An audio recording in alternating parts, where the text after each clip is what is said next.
first we did like New York Frankenstein films and then like silent and then like German expressionism and then we did Hollywood Frankenstein. And then we started to look at how Frankenstein is done around the world. And we started with the UK and watched a few of those. Now we're going to see how Frankenstein was done by the Japanese. And it's going to be very Japanese. Just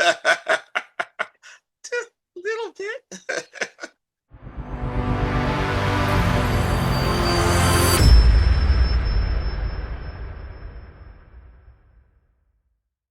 So I work with a food pantry, and they had a celebration, and they fed us. And we went to what was once an old school sticky floor theater. We did watch a movie. Of all things, it was Harold and the Purple Crayon. Okay.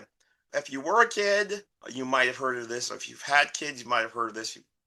Were a teacher. Anyway, it's very much this kid's book where this kid has a purple crayon and he can just draw things and they come to life and they come into existence, right? And it just seemed like I'm like, well, I'm here because to be with my friends and celebrate our successes, but this is gonna be terrible. But it was actually pretty good. It was pretty fun. Has got one of the guys from the Flight of the Concords in it. There's some other people you'll recognize, but ultimately, for something that's doing a reboot of a kids thing and they're bringing it into the real world and all that stuff, it proved to be pretty good. If you're down with watching kids content, quote unquote, you should give it a shot because it was very cute. I have a new addition to my artwork here. Yeah. I keep plugging people on this podcast who have way more followers than we do. So I don't know why I bother doing this, but I now have print number 1,834 out of 4,000 framed up there. And it is a guy in a field. It's called Broken Oaths. He is fighting a dragon. This is Martina Nerdforge print. Oh, nice. They might have had it printed in the US, but it came all the way from Norway, along with a 3D printing like thing to print your own carry case for it, which I'm not doing because it's framed on the wall and I didn't want to really. I don't have a 3D printer anyway. But I guess if you're Hansi and Martina, you assume that everyone has a 3D printer. I took forever to get it framed because I took it to an independent frame shop and then they like the frame was discontinued that I wanted and I don't know. It took like the whole thing probably took a few months, but is finally here and is over my desk. I dropped a link in the chat if you want to see it. It's print 1 of 4. There's a picture of her holding one, and hers is framed in gold. I framed it in gunmetal gray. Oh, wow. Hell yeah. So that's on my wall over my desk now. But from dragons, we're going to transition to giant monsters because this Frankenstein ain't no normal size Frankenstein. This is a super size Frankenstein. Yes, it's definitely changes the themes. I mean, I guess we should not be surprised that, oh wait, no. Giant monster Frankenstein? Monsters, Japan, giant, go figure. But yeah, it turned out to be, I don't know, a pretty good fit. Okay, so this thing came out in 1965. So let me give you a little background to the year. Let's start the year before, 1964, September. September 18th of 1964, Johnny Quest premiered in primetime on ABC. Wow. Was an instant success, both critically and ratings wise. It will be canceled after 1 season due to high production costs. October 7th, the Tokyo Olympics officially opened, displaying Japan's post-war modernization and technological progress. November 6th, 1964, NASA launched Mariner 4 spacecraft on its mission to Mars, pioneering planetary exploration. December 17th, the film Doctor Strangelove, or How I Learned to Stop Worrying and Love the Bomb, was released in the US, exploring Cold War nuclear fears with dark humor. 1965, in January, Japan and the USSR signed the Japan-Soviet Joint Declaration, ending the state of war between them. To be clear, that's World War II, right? So, like, World War II, still, like not over and in some ways, you know. We tend to think of it ending like in 1945. No, Yeah. no. Some of the countries stayed at war for long after that. February 21st, 1965, Malcolm X is assassinated in New York City. March 18th, cosmonaut Alexei Leonov becomes the first person to walk in space during the Voskhod 2 mission. April 3rd, 1965, the world's first space-based nuclear power reactor, SNAP 10A, is launched into orbit from California. That seems like a great idea. No, to be clear, I do understand that they use a different thing for a nuclear reactor in space than what you normally think of. But also, I mean, back then, I don't know if they did that because it was, they did some stuff back then. I'm they were just, probably just like, let's shoot a whole bunch of plutonium up there and see what I happens. mean, why not? It's no big deal, right? May 25th, Muhammad Ali KOs Sonny Liston in a major boxing upset. June 22nd, 1965, the Treaty on Basic Relations between Japan and the Republic of Korea is signed in Tokyo, Wow. again opening diplomatic relations post World War II. July 30th, President Johnson signs the Social Security Act, creating Medicare and Medicaid, landmark legislations for healthcare in the United States. And then August 8th of 1965, Frankenstein versus Baragon is released in Japan. So let's talk about how we got this. In the early 1960s, Willis H. O'Brien, who was the stop motion animator for King Kong, Mm, he proposed an idea for a new King Kong movie to be filmed in color.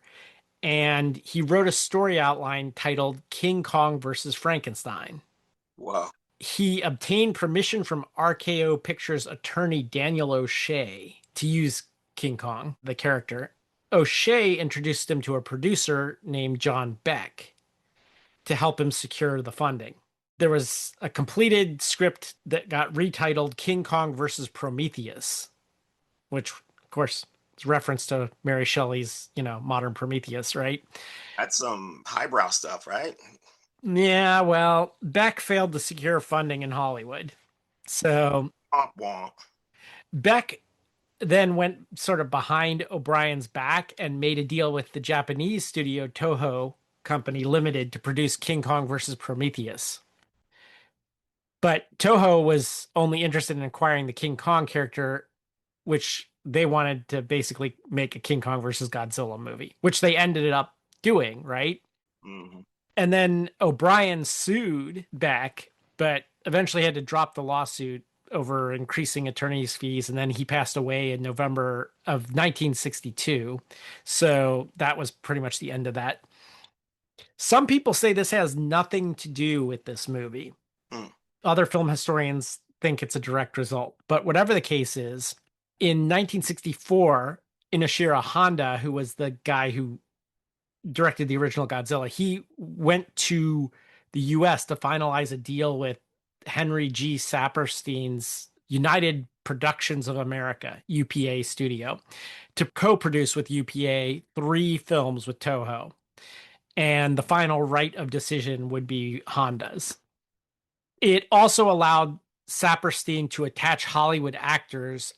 They would provide half the financing for the territorial rights, and they would have consultation on the scripts.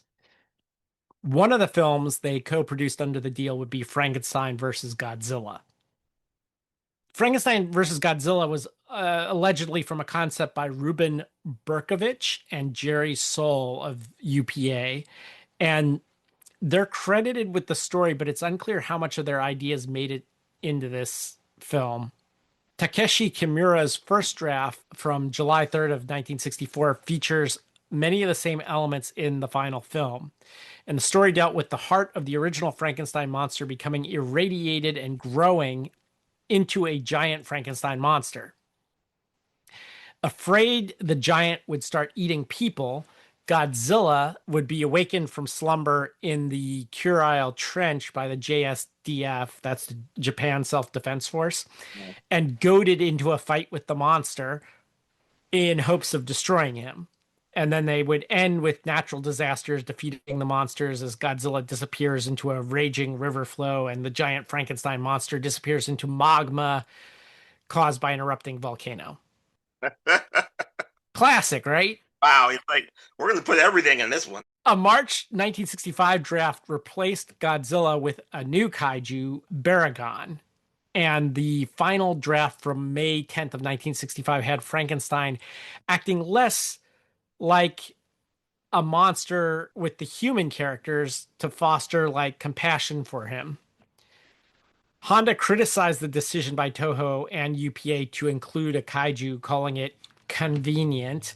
And originally, he wanted to do a more standard Frankenstein film exploring the tragedy and immoral science behind Frankenstein. Saperstein picked Nick Adams for the lead. Adams had done all his lines in English, while everyone else delivered their lines in Japanese. Koji Furuhata earned the role of Frankenstein through an open audition. Furuhata wore green contact lenses to emulate supposedly a Caucasian look, a flat head prosthetic and brow to match the classic Jack Pierce Frankenstein makeup that Karloff wore, and large shirts and loincloths. After principal photography and post production had wrapped, the cast and crew had to be reassembled due to Saperstein's request for an alternative ending for the international release, in which Frankenstein battled a giant octopus who eventually defeated Frankenstein by dragging him into a lake. This required building a new set and building a new giant octopus prop. After the filming the new ending, Saperstein ended up cutting it anyway because he believed the giant octopus wasn't that good. Wow. Wow. When the film was in production, trade magazines listed the film's title as Frankenstein versus the Giant Devilfish. Honda said that the reason the giant octopus ending was initially requested was because the American co-producers were astonished, in quotes, by the giant octopus scene in King Kong versus Godzilla. And they wanted something similar in this film. So Honda confirmed that the various endings were shot. He's stating, quote, in fact, Mr. Tsuburaya, sorry, Japanese, I'm going to mispronounce everything, but I think it's pronounced Tsuburaya, had shot 5 or 6 final scenes for this film.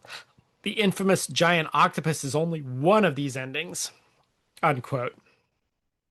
Honda also related that the alternate ending was never intended to be released on the Japanese version. He said there was never any, quote, never any official plan to utilize the sequence, but an alternative print with that ending was accidentally aired on television, surprising many Japanese fans because it was not the ending they had remembered from the original theatrical version.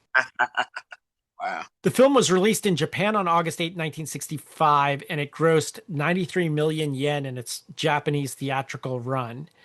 On July 8, 1966, American International Pictures released it theatrically in the US as Frankenstein Conquers the World. It has long been unavailable on home video outside of Japan.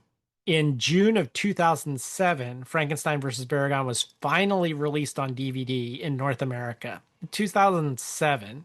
Wow. It includes the original Japanese theatrical version, the American version, and the international version with the alternate giant octopus ending. In September 2022, the Criterion Collection acquired the Japanese version for streaming on the Criterion channel. Let's all go to the lobby. Let's all go to the lobby. Let's all go to the lobby to get ourselves a treat. Delicious things to eat. The popcorn can't be beat. The sparkling drinks are just dandy. The chocolate bars and the candy. So let's all go to the lobby to get ourselves a treat. Let's all go to the lobby to get ourselves a treat. This is what I had. It's one of my favorite go-to meals. It's actually like a luxury because I really feel like I can only have it at home. I don't really know anywhere I can go out and get it, rice and eggs. But I've been upping my game, not because of me, but because of my kid who keeps on insisting that no, Dad, you should add this. And so far they have been right, except for one time. For this time, it was one step too far for this old man. But anyway, I'll lay it out real quick. Cold rice from the night before or whenever before from the fridge, and you want to take a knob of butter, put it in your pan, and basically I like to get it to the point where it's a little crispy. All right. Adding to that a dash of sesame seed oil. That was the kid's idea, and it's really good. The other thing that's been really good is just a tiny bit of ginger and garlic paste. I got that when I was making tiki masala, and it's perfect. So you put that in there, but first just let it get all toasty. Then finish it with the ginger garlic paste and pull that all out and set it aside. And so it should be nice and brown and basically fried. Then you in that same pan, add more butter. Yes, and fry your eggs. I like to finish my eggs by putting the lid on with a little bit of water, and that helps the whites get done on top, but still get a nice runny egg. When you're laying all of this on top, that's when I would add my soy sauce. So when you break the eggs open, you get that mixture between the butter, the soy sauce, and of course the egg yolks. Now, this is the one thing that the kid got me to try. He had made me a dish of rice and eggs, which was wonderful. But it's the norikami seasoning. It's the one with the seaweed. And yeah, it didn't add anything for me. I thought maybe I'd like it because, I like Worcestershire, and that is fishy, barely. But that was one step too far. But if you're a real one, I would recommend it. I think you will like that. If you like seafood and you like that sort of thing, you're going to love that. I had mine with a glass of lemonade. Honestly, it's really good with beer too. Breakfast, lunch, or dinner, eggs and rice are just chef's kiss good. And that was the snack I had with this movie. From the ocean's unfathomable depths, a gigantic, man-like creature appears.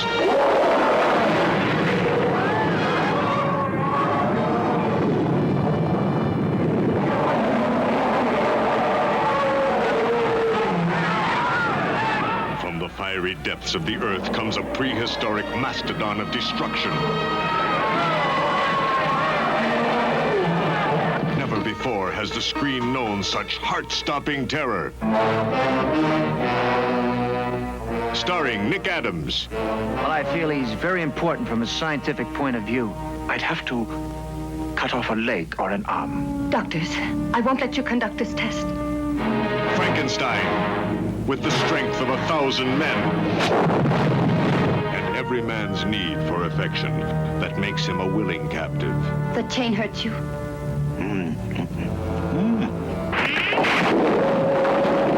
The new scoop of the century. The horrifying touch of a severed hand with a life of its own. Terrifying force of a monster that dwarfs man's tallest structures.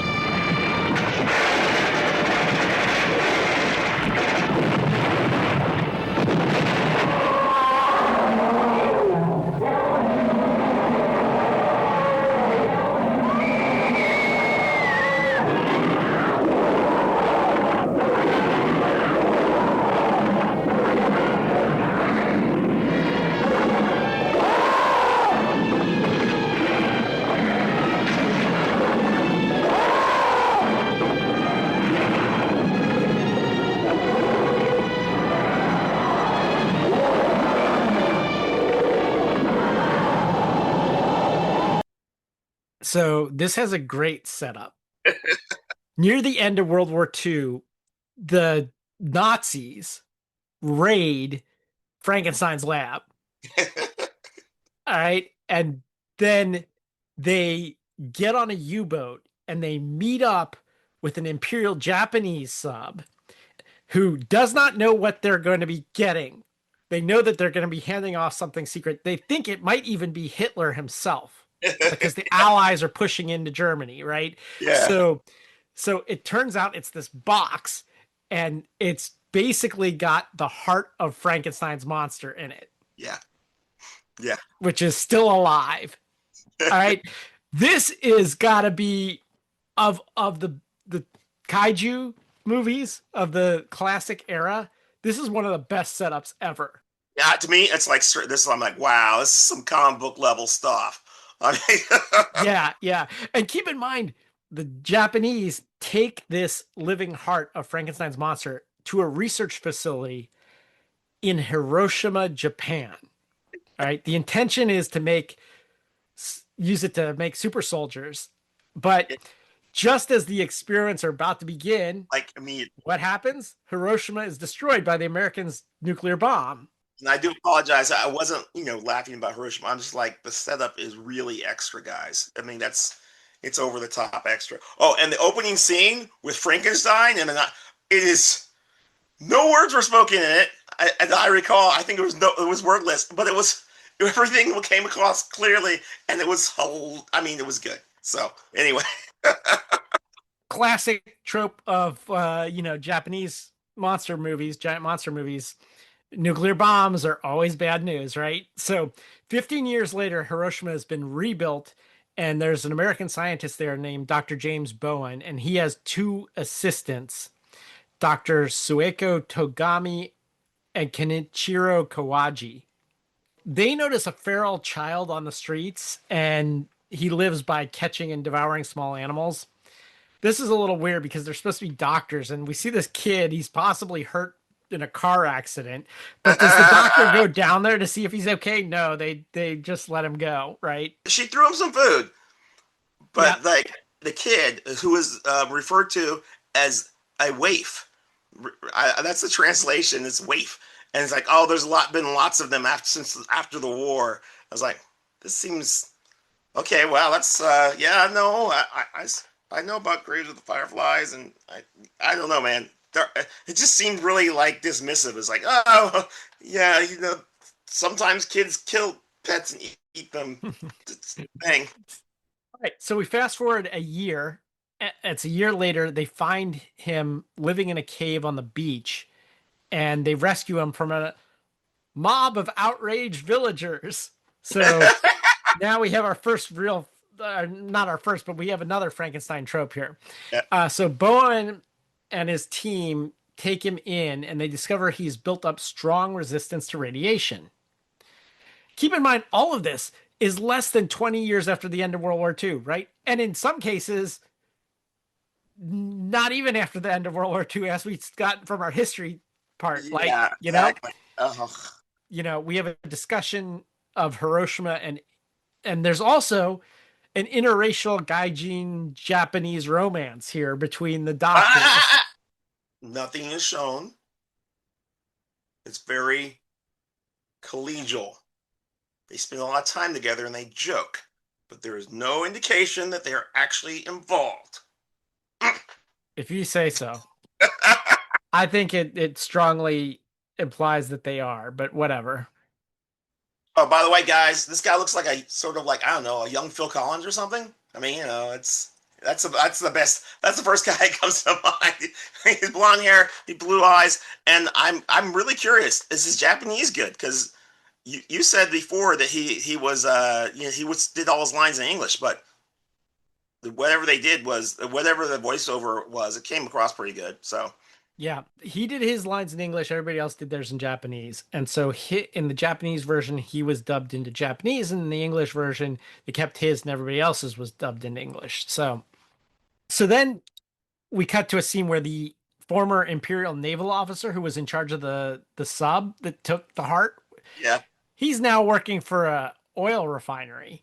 So I thought he was going to be a bigger character, but he just pops up long enough for us to see, because he's the one in Akita Prefecture who is there when an earthquake destroys the refinery, and he gets a glimpse of a monster within the fissure in the ground, before it disappears. Bowen's team discovers the boy is like growing at a rapid rate, and they're afraid he might hurt someone or something. So they lock and chain him in a cage. Sueko cares for him, feeds him, and particular protein-rich food is what he seems to need. Yeah. Then Bowen is visited by Kauai, who tells him that the boy could have grown from the heart of the Frankenstein monster, as the boy had often been seen in Hiroshima in the past. So at Bowen's advice, Kawaji contacts Dr. Riesendorf in Frankfurt, who was the one who had like basically inherited Frankenstein's lab and had been continuing the experiments. And he recommends cutting off a limb and seeing if it grows back. If it grows back, then you know you got the real Frankenstein. Yep. Sueko and Bowen, of course, object to this. There's like two of them object, but like the other one's like, I mean, we got to, right? We got to cut off. I mean, it's science, man. It's like, I feel like there's some commentary going on here about like, German science and maybe Japanese science at a certain point, but like literally like, no. And Bowen is like, no, that would be, what if we get that wrong? And of course, and the lady, she's depicted as being very caring towards the creature. She's like, absolutely not, we can't do that. Yeah. So, but they believe it enough that they call him Frankenstein from this point on, and like they attempt to do it. Well, one of them attempts to do it. I don't even think the other two agree to it. Kawaji attempts to do it. Yeah. Yeah, he goes down there. He's got his surgical instruments and everything, right? Yeah. And I'm not sure if he arranged for there to be a bunch of newsmen with cameras and lights and everything. No, they interrupt him before he can do this. And the bright lights they have for their cameras enrages Frankenstein, and he breaks out. And along his escape into the countryside, he visits Sueko's apartment, but then takes off and leaves Hiroshima altogether, heading off into the countryside. Yeah, he accidentally kills two people, and they get crushed, but it's just by accident. He's not trying to hurt them. So they start looking for him, and they don't find him, but they find his still living severed hand. Yes. Yeah. Which proves the theory, but it dies shortly after that because it accidentally got stuck in under a grate and it had no supply of protein to sustain it. Yeah, they have been feeding it, and apparently it didn't have enough food, so it escaped looking for more food. And at this point, it's twice as big as when they stuck it in there. So that gives you an idea that, oh wow, he's just getting bigger. It's like a giant version of Thing from from the Addams Family. Anyway, meanwhile, unbeknownst to Bowen and his team, the subterranean monster Baragon has surfaced and it starts rampaging through the countryside. This thing's like got a glowing horn on its head and like, I don't know, it's kind of like a ceratopsian in some ways. Yeah. So the Japanese authorities and the media attribute this trail of destruction to Frankenstein. And so the JSDF, the Japanese Self-Defense Force, is sent out. Kauai tells them it could be Baragon, a monster he previously saw in Akita. Nobody listens to him. Nobody listens to him, yeah. So, this all comes to a head. Bowen, Sueko, and Kawaji attempt to locate Frankenstein on their own. And Kawaji, again, being the radical one, he reveals he's going to kill him with grenades and recover the heart and brain for science. Yeah, he's like, they're going to kill him anyway. So, I mean, this is the only way we can save him. Yeah, that dude's shady as hell, man. Before they can find Frankenstein, they come across Baragon. So they start lobbing grenades at Baragon, and nothing's doing anything, and it looks like they're going to be toast. But then Frankenstein emerges just in time to save them, and we get our Monster Battle of the Week. Yes! And before he even goes to go put a whooping on this guy, he saves the very scientist who wanted to cut his heart out. And then he goes to go beat up on Baragon. Yeah, and interestingly, unlike any other Frankenstein movie that I know of, in this, Frankenstein tries to use fire Yes. against Baragon. Fire is normally Frankenstein's bane, but yeah. Eventually, Frankenstein snaps Baragon's neck and kills it. But wait, there's more. A giant octopus appears and it drags Frankenstein into the ocean, presumably to his death. Okay, that's so much extra because in the version I watched, Baragon is a burrowing monster. Yeah. And he had been burrowing through all this, and of course it's Japan earthquake. Basically, he kills Baragon, but like he falls into lava or whatever and is destroyed that way. Which I'm like, that seems less extra than like suddenly a giant.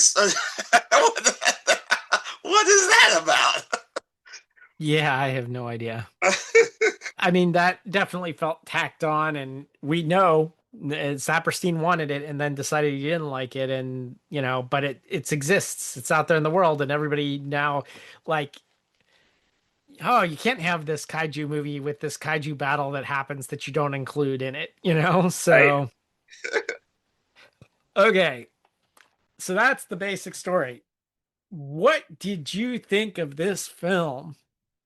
I really liked it actually. I got surprised. I was, all right, the special effects are kind of lacking, whatever, but like a lot of them were done fine, really well. The music it hit all the notes.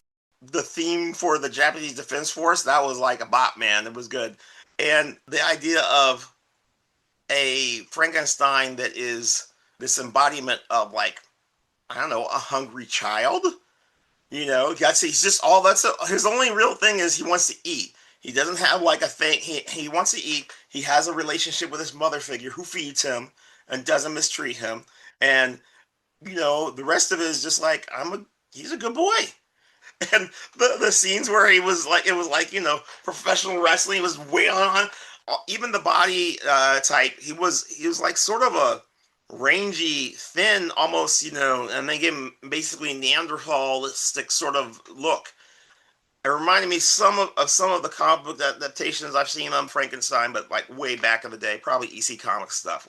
Yeah, I enjoyed this one. I thought it was pretty cool. I love that they just said, "Well, we're definitely going to be fighting that. He's got to be giant, so we'll just have him keep growing." I'm like, "Cool. No, that's it. You fixed it." I mean, it's like okay, yeah, it worked. Yeah, what's interesting to me of this is like when Americans did Frankenstein, it was very like, okay, we're gonna take the original story or then the play, and then we're gonna like concentrate on sort of this mad scientist angle of it. Yeah, And it's this sort of tragedy. And then the British version has all that, but it's more about the scientist than it is the creature, right?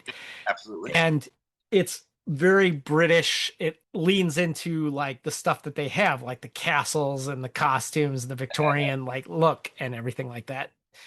And then the Japanese version is all about nuclear weapons, Hiroshima, World War II, and like giant monsters.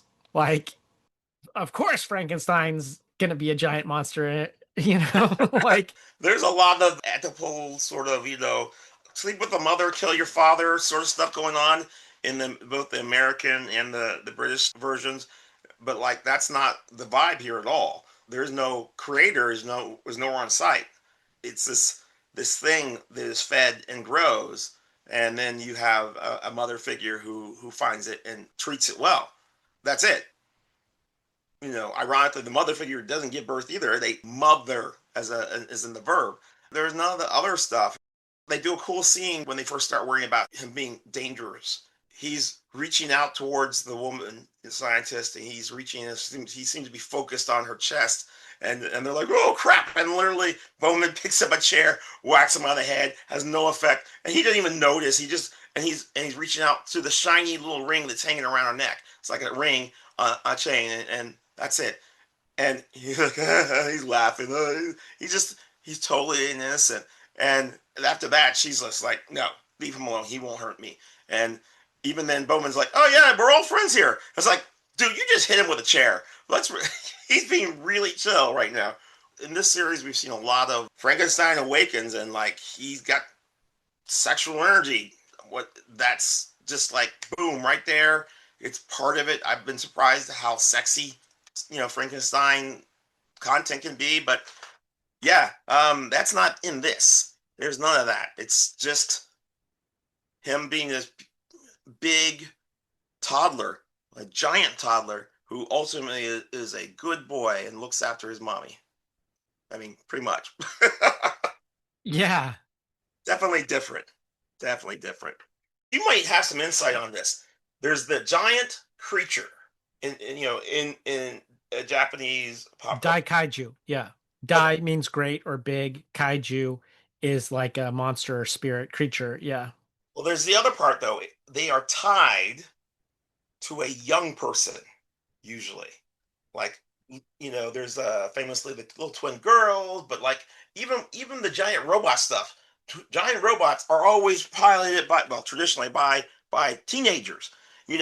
There's something where the greatness is tied to the youth, and I'm not sure where that comes from, but it's like a definite theme, and they do this here to a certain extent. The greatness is a youth, but it's tied to the innocence and love of the woman. So Yeah, I don't know too much about that particular trope. I know that it exists. I don't know the reason for it or the cultural significance of it. but hopefully people will comment on that and have something to say about it, because I there's plenty of rabbit holes out there to get into, and now I'm kind of like, oh yeah, what about this one though? Yeah, I like that. Okay, so overall, I'm gonna give it a thumbs up, but it's middle of the pack as giant monster movies go for me. It's not top of the pack. It's not the bottom of the pack. It's kind of in the middle. All right, fair. Now I'm going to definitely give it a thumbs up. For one thing, I'm not a huge giant monster fan, and it was not what I was expecting. I didn't know what to expect, but it wasn't what I was expecting. So that really gave me a lot more joy in it.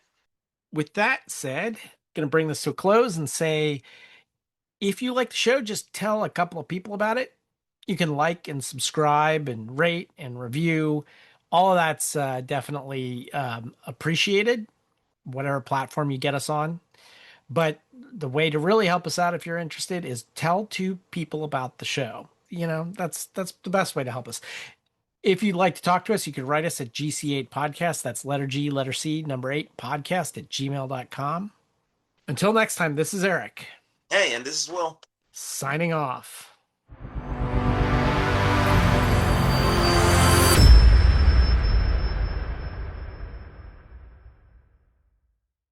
Sleep with the mother, kill your father sort of stuff going on.